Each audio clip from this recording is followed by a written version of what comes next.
ஆண்டவராய் இயேசு கிறிஸ்துவின் நாமத்தினால் உங்கள் யாவருக்கும் என்னுடைய அன்பான வாழ்த்துக்களையும் நன்றிகளையும் நான் தெரிவித்துக் கொள்கிறேன். அந்த பெண் ஓடி இந்த காரியங்களை குறித்து தன் தாயின் வீட்டாரிடத்தில் தெரிவித்தார். ரெபக்காலுக்கு ஒரு சகோதரன் இருந்தான். அவனுக்கு லாபான் என்று பெயர். அந்த லாபான் வெளியே துறவண்டையில் இருந்த அந்த மனிதனிடத்திற்கு ஓடினான்.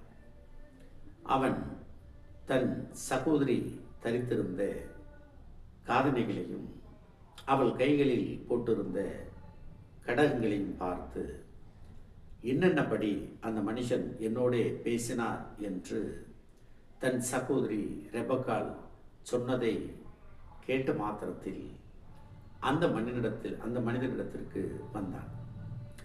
அவன் துறவருகே ஒட்டகங்கள் அண்டையில் நின்று கொண்டிருந்தான் என்று நாம் வாசிக்கிறோம். லாபான் தன் சகோதரி அணிந்திருந்த அந்த அணிகலன்களை பார்த்து ஆச்சரியப்பட்டு அந்த மனிதனை சந்திக்க ஓடி வருகிறார். ஆண்டவராய் இயேசு கிறிஸ்து நமக்கு ரட்சிப்பை கொடுத்தார்.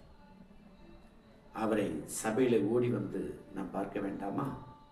தேவனுக்கு நாம் நன்றி சொல்லுவோம்.